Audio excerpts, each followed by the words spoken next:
नमस्कार। Byju's exam prep IAS Hindi में आपका स्वागत है। प्रस्तुत है दैनिक क्विज। सत्र को प्रारंभ करने से पूर्व एक महत्वपूर्ण उद्घोषणा।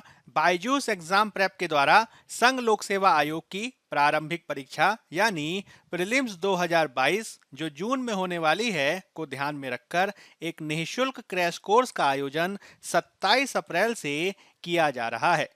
इससे संबंधित कक्षाएं 27 अप्रैल से ही प्रतिदिन सुबह 10 बजे से 12 बजे तक हमारे YouTube चैनल पर लाइव आयोजित की जाएंगी।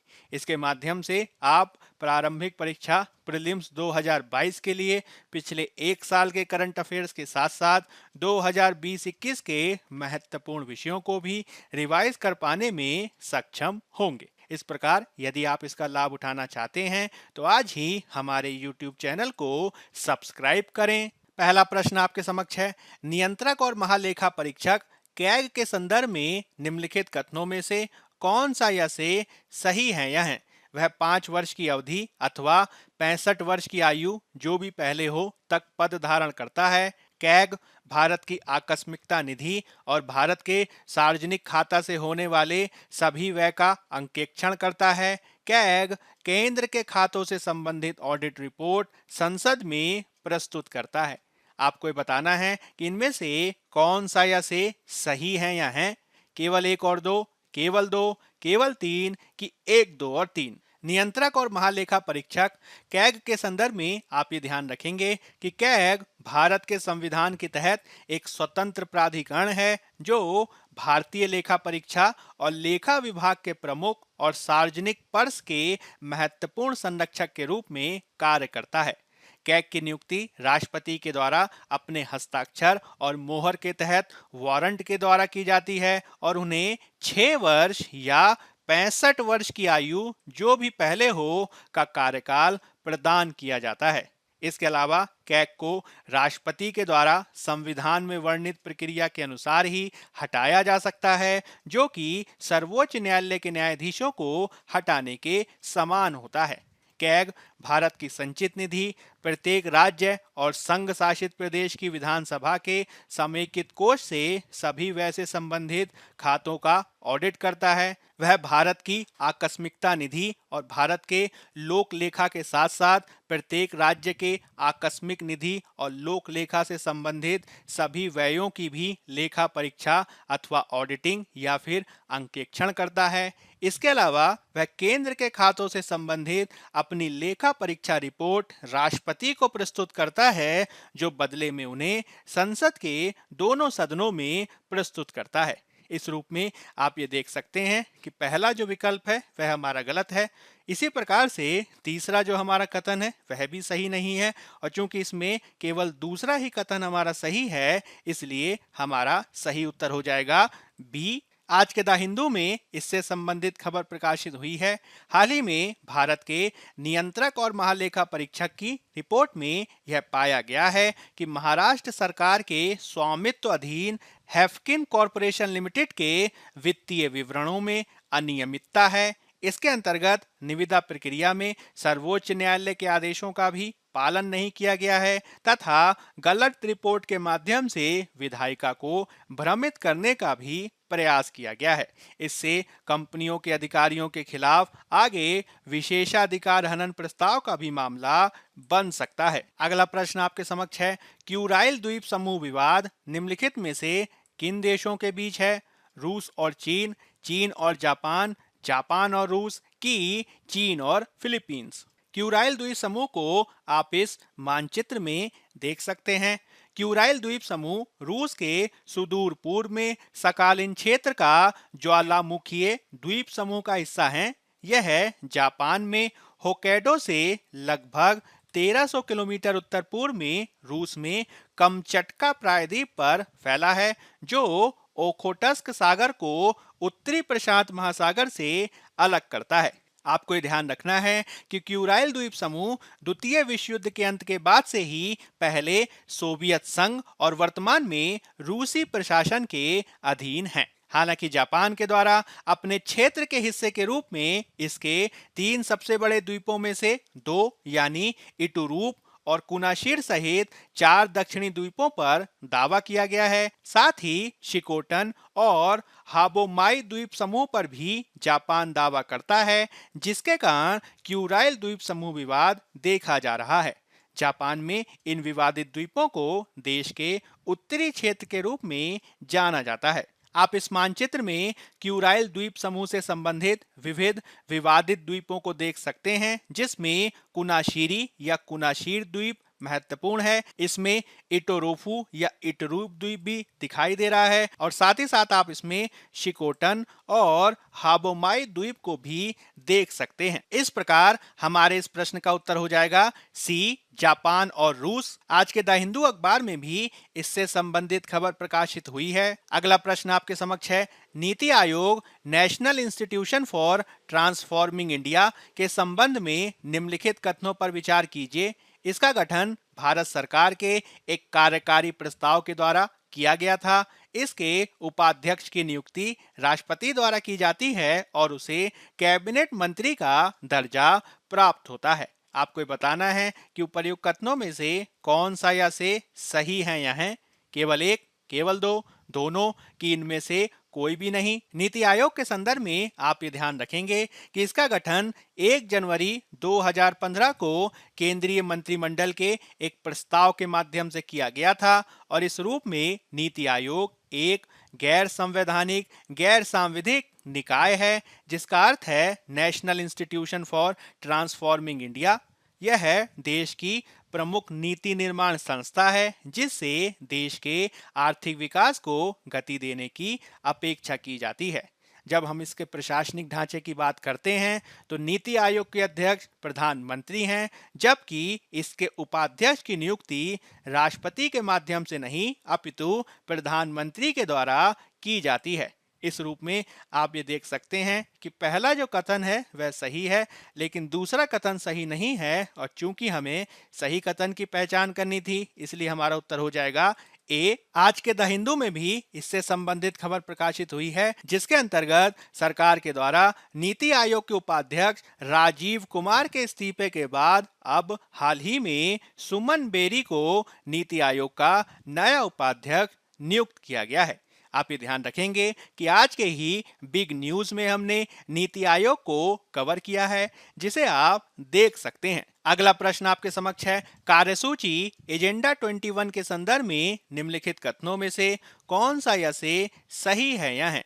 यह महासागर और तटीय लचीलापन को बढ़ाने की एक रणनीति है।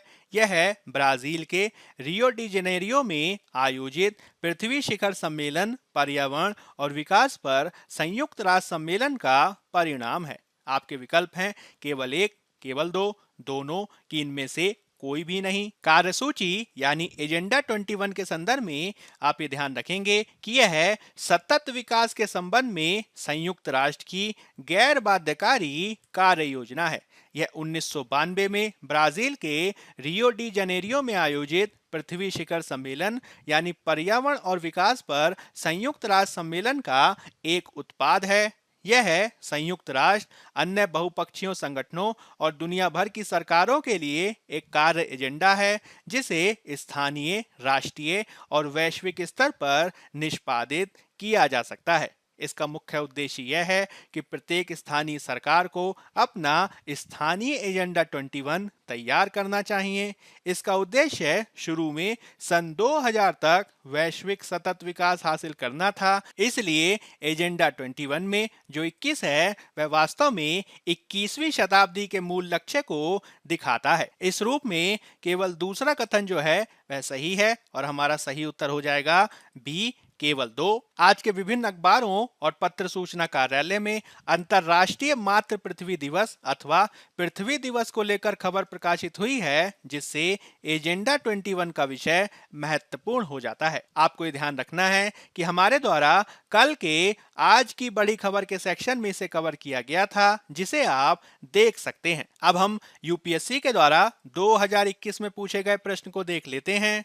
17वीं शताब्दी के पहले चतुर्थांश में निम्नलिखित में से कहां ईस्ट इंडिया कंपनी का कारखाना स्थित था या कारखाने स्थित थे?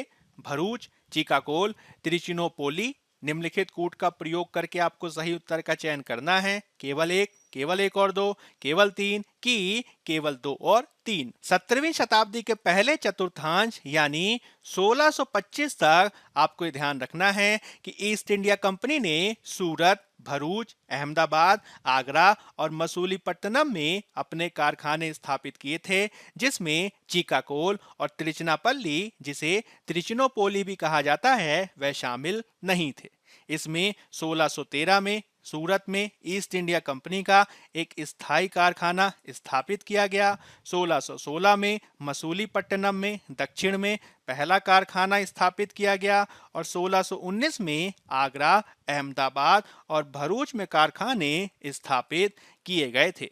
इस रूप में आप कह सकते हैं कि केवल पहला सही उत्तर है और हमारा सही उत्तर हो जाएगा ए, केवल एक। अब हम बात कर लेते हैं आज के तथ्य यानी फैक्ट ऑफ द डे की, जिसमें हम बात करेंगे गवर्नमेंट ऑर्डर 111 या सरकारी आदेश 111 की, जो आज के इंडियन एक्सप्रेस में प्रकाशित हुआ है। पर्यावरणविद और कार्यकर्ता हैदराबाद में ऐतिहासिक उस्मान सागर और हिमायत सागर जलाशयों की रक्षा करने वाले 25 साल पुराने सरकारी आदेश को वापस लेने के लिए तेलंगाना सरकार की आलोचना कर रहे हैं। इसके बारे में उनका कहना है कि यह आसपास के नाजुक पारिस्थितिकी तंत्र को नष्ट कर सकता है। यदि हम इन दो झीलों की रक्षा करने वाले सरकारी आदेश के बारे में आपको बताने का प्रयास करें तो आप ये ध्यान रखेंगे कि मार्च 1996 को तत्कालीन अविभाजित आंध्र प्रदेश की सरकार ने उस्मान सागर और हिमायत सागर झीलों के जल ग्रहण क्षेत्र में 10 किलोमीटर के दायरे में विकास या निर्माण कार्यों पर रोक लगाने के संबंध में एक सरकारी आदेश जारी किया था, जिसे सरकारी आदेश गवर्नमेंट ऑर्डर 111 के नाम से जाना जाता है। इसके माध्यम से शासन ने प्रदूषण फैलाने वाले उद्योगों, आवासीय कॉलोनियों, होटलों आदि की स्थापना पर रोक को लगा दिया था। इन प्रतिबंधों का उद्देश्य ये था कि जल ग्रहण क्षेत्र की रक्षा की जाए और इन जलाशयों को प्रदूषण से मुक्त किया जाए, क्योंकि ये झीलें लगभग 70 सालों से हैदराबाद को पानी की आपूर्ति कर रही थीं और उस समय शहर के लिए पीने के पानी का यह महत्वपूर्ण स्रोत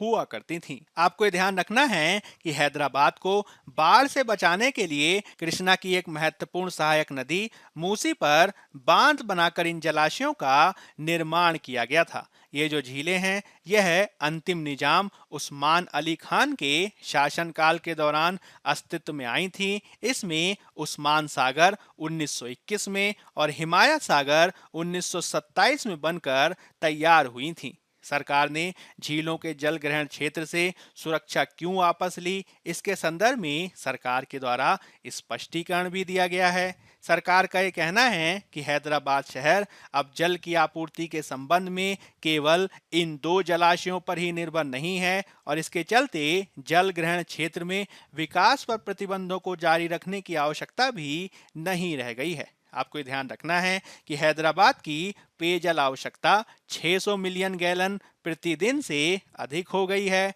जिसे कृष्णा नदी सहित अन्य स्रोतों से पूरा किया जा रहा है। इसके संदर्भ में आंकड़े बता रहे हैं कि दोनों जलाशयों से पानी की मात्रा दैनिक आवश्यकता का मात्र 1% ही रह गया है। अधिकारियों का यह कहना है कि सरकार ये सुनिश्चित करने के लिए उपाय करना जारी रखेगी कि जलाशयों में बहने वाला पानी प्रदूषित ना हो तथा अनाधिकृत विकास या निर्माण की भी अनुमति ना दी जाए। हालांकि सरकार के तर्कों के बावजूद पर्यावरणविद आदि के द्वारा इस फैसले की आलोचना की गई है। पर्यावरणविदों का मानना है कि सरकार का फैसला जल्दी में लिया गया है, जो आगे चलकर झीलों तक को समाप्त कर सकता है। विशेषज्ञों के अनुसार झीलें अभी भी शहर के लिए महत्वपूर्ण जल का स्रोत हैं और अगर इनके चारों तरफ विशाल कंक्रीट का जंगल बना दिया जाता है तो वह न केवल झीलों के क्षेत्र को और सीमित कर देगा, साथ ही साथ झीलों के पारिस्थितिकी तंत्र को भी नकारात्मक रूप से प्रभावित कर सकता है। यही कारण है कि हैदराबाद निजाम के वंशजों के द्वारा भी झीलों को विनाश से बचाने की अपील की गई है और सरकार से सरकारी आदेश 111 को रद्द न करने की अपील की गई है। अब तो ये भविष्य में ही देखने वाला फैसला होगा कि इसके संदर्भ में अंतिम निर्णय किस प्रकार से किया जाता है। आज के दैनिक क्विज में फिलहाल इतना ही। धन्यवाद।